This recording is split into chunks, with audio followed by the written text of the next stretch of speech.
Mr. Speaker, mga kasama, simplihan lang po natin. Meron bang sapat na batayan ang mga alegasyong ipinupukol sa Vice Presidente? Meron. Is the process to determine probable cause polluted, politically motivated, or questionable? Yes. Pero sa gitna ng mga agam-agam sa kredibilidad ng naging proseso, nananatili pa rin bang accountable ang Vice Presidente bilang mataas na opisyal ng ating bayan? Yes. Then let us hold the Vice President accountable. Kailangang masagot ng Vice Presidente ang lahat ng mga aligasyong ipinupukol sa kanya. Ang trial ang magbibigay ng oportunidad upang siya'y makapagpaliwanag at hayaang malitis upang malaman ng lahat kung siya ba ay may pananagutan o dapat na mapawalang sala. Ito lang po ang tanging paraan, Mr. Speaker. Sa parehas na dahilan, hindi ligtas ang institusyon at gobyernong ito. Let us also hold those who cast the stone accountable. Hindi bulag at mangmang ang mga manggagawa.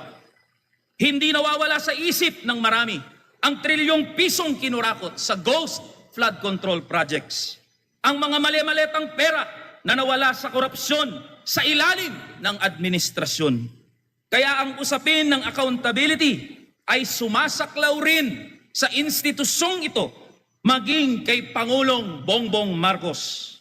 Hindi pwedeng magmalinis ang administrasyon. Malinaw sa isip ng marami, ang magnanakaw ay galit sa kapwa magnanakaw. Kaya't alam din ng marami ang mga pagmamaniobra para lang magtagumpay ang impeachment vote ngayong araw. Mr. Speaker, mga kasama, sawa na po ang mga manggagawa at ordinaryong Pilipino sa ganitong bangayan ng mga politiko na ginagamit ang buong makinarya ng gobyerno upang ipatumba ang kanilang mga kalaban sa politika. Lumang tugtugin na po ito, Mr. Speaker, mula sa impeachment complaints kay PBBM at ngayon kay Vice President Sara, ang pag-alis kay Supreme Court Justices Corona at Sereno, at ang pagpapakulong sa mga taong tinitignan ng kasalukuyan at mga nagdaang rehimen bilang kalaban. Sa mga manggagawa at ordinaryong Pilipinong nanonood, malinaw ang record ng gobyernong ito. Sa gitna ng krisis sa ekonomiya na pinagdadaanan natin na lubhang nakakaapekto sa buhay ng mga manggagawa at ordinaryong Pilipino, walang kahit isang makabuluhang batas o panukala ang naisabatas tungkol sa mga manggagawa. Ang impeachment complaint laban kay PBBM isinalang dito sa plenaryo.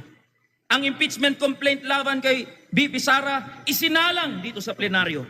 Samantala, ang House Bill number 8081, National Minimum Wage Bill, na magbubuwag ng provincial rate na may suporta na ng 200 mambabatas ay nakatenga pa rin.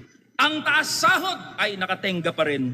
Kaya sa ngalan ng mga manggagawa at ordinaryong Pilipinong kinakatawan ng kamanggagawa, kami po ay tumitindig para sa pananagutan.